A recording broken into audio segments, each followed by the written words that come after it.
The Columbia Broadcasting System and its affiliated stations present Orson Welles and the Mercury Theater on the air in The War of the Worlds by H.G. Wells. Ladies and gentlemen, the director of the Mercury Theater and star of these broadcasts, Orson Welles.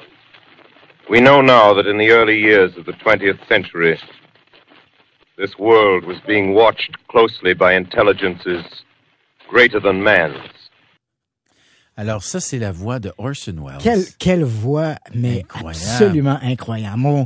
C'est difficile. J'essaie de m'imaginer les gens à l'époque, parce que bon, l'événement dont on parle ce soir, c'est produit le soir du 30 novembre 1938. Et c'était un dimanche. Et quand on entend cette voix-là à la radio, j'essaie de m'imaginer de me placer un peu dans le contexte. Ça devait être difficile de changer de station avec une voix aussi caverneuse, aussi profonde que celle-là. C'était la voix du grand Orson Welles. Alors là, tu vas nous raconter un événement qui a vraiment fait l'histoire parce que pendant quelques heures... Une heure? Les Américains pendant plusieurs ont pensé qu'ils faisaient l'objet d'une invasion. Ouais, ici, c'est amusant parce qu'on est dans la fake news dans la fake news. Hein? C'est le début de la fake news. Écoute, tu vas être toi-même très étonné sûrement. Moi, je me rappelle, à l'université en communication, l'émission d'Orson Welles, c'est considéré comme la plus grande émission de radio de tous les temps. Il y a eu une radio avant Orson Welles et la radio après Orson Welles. C'est un moment déterminant dans l'histoire de la radio. Donc, je raconte un peu aux gens ce qui se passe ce soir-là. On est le 30 octobre, parce que je pense tantôt j'ai mentionné le 30 novembre. 30 octobre 1938. Donc, il est 20h, c'est un dimanche. L'émission de Welles n'est pas l'émission la plus écoutée à la radio. À une autre station, Orson Welles, c'était la CBS, la Columbia Broadcasting System, et il y a une autre station, la NBC, qui, elle, diffuse l'émission la plus écoutée ce soir-là, qui est le Chase and Sanborn Hour. Donc, Chase and Sanborn, c'est le propriétaire des plantations de café. Donc, eux présentent une émission de variété. Et cette émission-là est de loin beaucoup plus populaire que celle de Welles. Welles, lui, présente plutôt des théâtres adaptés pour la radio. Alors, l'émission de l'heure de Chase and Sanborn commence. L'émission de Welles, elle suit très loin derrière en nombre d'auditoires. Et puis, à 8h12, on présente à l'émission de Chase and Sanborn un chanteur d'opérette. Et c'est à ce moment-là, donc, que les gens, on estime à 2 millions le nombre de gens qui ont changé de station à ce moment-là. Parce qu'ils ne voulaient pas écouter de la musique d'opérette. Ils ne voulaient pas écouter l'opérette. Fait qu'ils s'en vont de l'autre côté. Et là, ils tombent sur la CBS. L'émission de Welles est une œuvre de génie. Welles, qui l'a fait dans un premier temps, au début, lorsque l'émission commence, on le dit bien que les gens vont assister, écouter un théâtre radiophonique. C'est ce qu'on vient d'entendre. Là. Ouais, donc, les gens qui ont pris l'émission du début savent que l'émission en question est une espèce de théâtre radiophonique. Mais les gens qui prennent l'émission en cours, eux, ignorent ça. Et ce que Welles a fait, en fait, il a utilisé le roman de H.G. Wells. Oui. Aucun lien de parenté entre les deux, même l'orthographe est différent. H.G. Wells a publié en 1898 La guerre des mondes, donc une invasion de Martiens, qui, dans le roman de Wells, se passe en Angleterre. Orson Welles, pour les besoins de son radio, de son émission radio, décide de transposer cette action-là dans le New Jersey, donc pour créer ce lien de proximité avec les gens.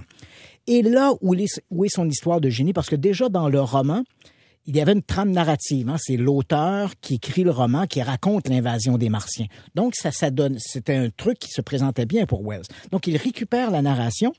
Mais ce qu'il fait, il la place au milieu d'une émission musicale. Donc, on a Ramon Raquello qui joue de la musique d'orchestre, du ballroom music, quelque part dans un hôtel de New York. Donc, les gens entendent cette musique-là et soudain, on intervient, on entrecoupe cette émission de musique par des flashs d'informations. Et c'est par le biais de ces flashs d'informations qu'on raconte l'invasion des Martiens. Alors, tu t'imagines les gens, ces 2000 auditeurs, 2 millions d'auditeurs, qui quittent l'émission, la Chase and Sanborn Hour, qui tombent sur l'émission de Welles. Eux sont pas au courant que c'est un théâtre radiophonique. Ils entendent de la musique d'orchestre et soudain, on coupe et on entend ceci. We now return you to Carl Phillips at Grover's Mill. Ladies and gentlemen, here I am, back of a stone wall that adjoins Mr. Wilmer's garden. More state police have arrived. They're drawing up a cordon in front of the pit. About 30 of them. What anything means. Wait a minute, something's happening. Humped shape is rising out of the pit. I can make out a small beam of light against a mirror. There's a jet of flame springing from the mirror, and it leaps right at the advancing men. It strikes them head on. Lord, they're turning into flames. Now the whole field's caught up by the woods, the barns, the gas tanks of the automobiles, spreading everywhere. It's coming this way now, about 20 yards to my right. Écoute. Ladies and gentlemen, due to circumstances beyond our control, we are unable to continue the broadcast from Grover's Mill. Evidently, there's some difficulty with our field transmission. However, we will return to that. Écoute, aujourd'hui, il serait poursuivi pour désordre civil. Hein? Non, mais là, le monde, ils sont convaincus que c'est des vrais martiens. Donc, entre 8h08 et 8h12 à peu près, 20h08, 20h12, les gens changent de station et là, ils entendent quelques secondes de musique d'orchestre et soudain, on dit, on retourne à notre journaliste Phillips qui est là, dans la ferme de M. Wilmot.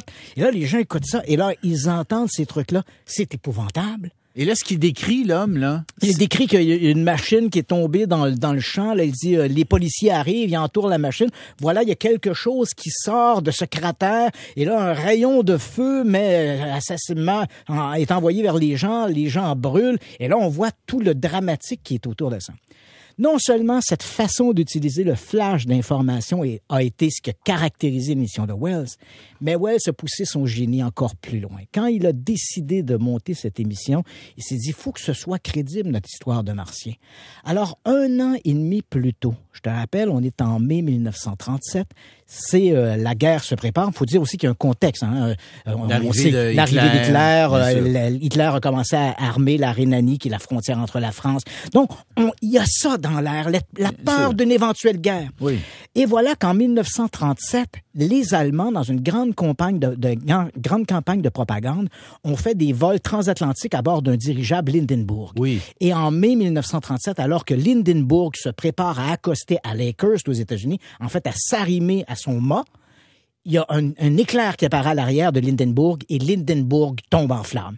C'est la première fois dans l'histoire de la radio que quelqu'un décrit une catastrophe en direct. Je t'ai retrouvé l'extrait audio. Là, ce qu'on entend, ce n'est pas une fiction. C'est bel et bien Herbert Morrison, un journaliste qui était présent lors de l'arrivée de Lindenburg, qui décrit en direct la catastrophe. It's practically standing still now. They've dropped ropes out of the nose of the ship, and just enough to keep it. It bursts into flames. Wait, get it started. It's fighting, and it's crashing terrible. Oh my, get out of the way, please. It's bursting into flames, and it's falling on the mooring mast, and all the folks between us. This is terrible. This is one of the worst catastrophes in the world. Oh,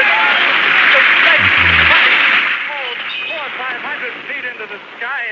It's a terrific crash, ladies and gentlemen. The smoke and the flames now, and the flame is crashing to the ground, not quite to the mooring mast. All the humanity and all the passengers screaming around it. I told you. On entend les flammes, le bruit des flammes. T'écoutes ça, puis t'as le frisson, là, et ça se passe devant Morrison. Alors, quand Orson Welles décide de faire son émission, il fait entendre cet extrait radio à ses collègues. Il dit, lorsque les Martiens vont attaquer, je veux que vos commentaires soient aussi criants de vérité que la version de Morrison. Donc, on entend à chaque fois qu'on intervient dans l'émission radiophonique de Wells, avec de ces petits flashs d'informations, tout est juste. Les gens racontent ce détail-là et c'est criant de vérité. Alors, il nous reste juste 2 minutes. Il y a eu combien d'extraits comme celui qu'on a entendu tout à l'heure? Il y en a 9 flashs. Il y en a 9 flashs d'informations. Dont le plus à la toute fin est tout à fait l'émission. À l'intérieur d'une heure, ça? À l'intérieur d'une heure. Et là, la panique, il faut que tu dises. Voilà. Là, c'est la panique. Parce que c'est pas tout à fait vrai. Quelques dizaines de personnes ont été inquiétées durant l'émission de Wells. Mais cette panique que l'on a décrite n'a jamais existé. Ben voyons. Elle n'a jamais existé. Écoute, et pour la simple et bonne raison qu'à l'époque, il y avait un bras de fer, et c'est la fake news, là. Il y a un bras de fer qui se joue entre la presse écrite et la presse radiophonique.